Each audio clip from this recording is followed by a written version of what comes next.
হাই বন্ধুসকল, আপোনালোকক Assam job factory চেনেলটোলৈ স্বাগতম জনালোঁ। SSC Delhi police recruitment SSC Delhi police মুকলি হৈ আছে। কনষ্টেবল এক্সিকিউটিভৰ ভেকেঞ্চি টোটেল ৭,৫৪৭টা পদ মুকলি হৈ আছে। এপ্লাই অনলাইন কৰিব পাৰিব আৰু অহৰ্তা 12 পাছ কৰিলে অৰ্থাৎ হাই ছেকেণ্ডেৰী পাছ কৰিলে আপোনালোকে এপ্লাই কৰিব পাৰিব।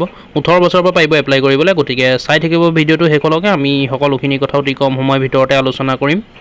SSC দিল্লী পুলিচ ৰিক্ৰুটমেণ্ট 2023 ইয়াত ৭,৫৪৭টা কনষ্টেবল এক্সিকিউটিভৰ ভেকেঞ্চি খালী হৈ আছে। ষ্টাফ সিলেকশ্যন কমিশ্যন অৰ্থাৎ চমুকৈ SSC লাষ্ট ডেট হ'ল 30/9/2023 অৰ্থাৎ 30 September 2023 last date. Staff selection commission SSC ইয়াত মই কৈছোঁৱে ৭,৫৪৭টা কনষ্টেবল এক্সিকিউটিভৰ ভেকেঞ্চি মেল আৰু ফিমেল দুয়োটা কেণ্ডিডেটে এপ্লাই কৰিব পাৰিব দিল্লী পুলিচৰ কাৰণে। আৰু এপ্লাই অনলাইন কৰিব পাৰিব আপোনালোকে SSC Delhi police recruitment 2023 name of post constable executive. Total post ওলাই আছে ৭,৫৪৭টা। মেলৰ কাৰণে ওলাই আছে ৫,০৫৬টা আৰু ফিমেলৰ কাৰণে ২,৪৯১টা পোষ্ট মুকলি হৈ আছে। কেটেগৰী ৱাইজ ভেকেঞ্চি ভাগ কৰা হৈছে। আনৰিজাৰ্ভৰ কাৰণে ৪,৫৫৫টা, EWSৰ কাৰণে 810টা, OBC কাৰণে 429টা, SC কাৰণে 1,301টা, ST কাৰণে 452টা। আৰু ইয়াৰ কাৰণে পে' কৰা হ'ব লেভেল 3 হিচাপে 21,৭০০ টকাৰ পৰা 69,১০০ টকালৈকে। ইলিজিবিলিটি ক্ৰাইটেৰিয়াসমূহ চাই লওঁ। নেশ্যনেলিটি ইণ্ডিয়ান হ'ব লাগিব। এজ লিমিট বিচৰা হৈছে 18 বছৰৰ পৰা 25 বছৰৰ ভিতৰত আপোনালোকে এপ্লাই কৰিব পাৰিব।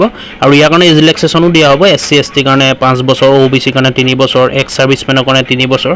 আৰু এডুকেশ্যন কোৱালিফিকেশ্যন বিচৰা হৈছে 12 পাছ অৰ্থাৎ হাই ছেকেণ্ডেৰী পাছ কৰিলে আপোনালোকে এপ্লাই কৰিব পাৰিব। ৰিকগনাইজ বৰ্ডৰ পৰা পাছ কৰা হ'ব লাগিব। নেশ্যনেল কোৱালিফিকেশ্যন বিচৰা হৈছে মেল কেণ্ডিডেটৰ কাৰণে ব্লেড ড্ৰাইভিং লাইচেঞ্চ লাগিব, LMV মটৰচাইকেল বা কাৰৰ। লাৰ্ণাৰ যদি আপোনালোকে দিয়ে লাৰ্ণাৰ লাইচেঞ্চ তেতিয়া একচেপ্ট নকৰে। ইয়াৰ কাৰণে এপ্লিকেশ্যন ফিজ পে' কৰিব লাগিব। আনৰিজাৰ্ভ আৰু OBC 100 টকা, ওমেন SC ST PW আৰু ESMA কৰিব নালাগে। পে'মেণ্ট অনলাইন কৰিব পাৰিব আপোনালোকে। আৰু ইয়াৰ কাৰণে এপ্লাই কেনেকৈ কৰিব? এপ্লাই কৰিবলৈ হ'লে আপোনালোকে অনলাইন মাধ্যমেৰে এপ্লাই কৰিব পাৰিব। ডিছক্ৰিপশ্যনলৈকে আহিব অনলাইন এপ্লাই কৰিবলৈ হ'লে। আৰু এডভাৰটাইজমেণ্ট ডিটেইলছ অফিচিয়েল ৱেবছাইট সকলোবোৰ দিয়া থাকিব, আপোনালোকে ভালকৈ চাই ল'ব তাত। আৰু ইয়াৰ ষ্টাৰ্টিং ডেট হ'ল 1 ছেপ্টেম্বৰ অৰ্থাৎ 1 ছেপ্টেম্বৰ 2023 আৰু লাষ্ট ডেট হৈ গ'ল 30 ছেপ্টেম্বৰ 2023। গতিকে যিসকল ইণ্টাৰেষ্ট হয় এপ্লাই কৰিবলৈ বিচাৰে, এডুকেশ্যন কোৱালিফিকেশ্যন মিলে, আপোনালোকে 1 তাৰিখৰ পৰা 30 তাৰিখৰ ভিতৰত অতি সোনকালে এপ্লাই কৰি দিব।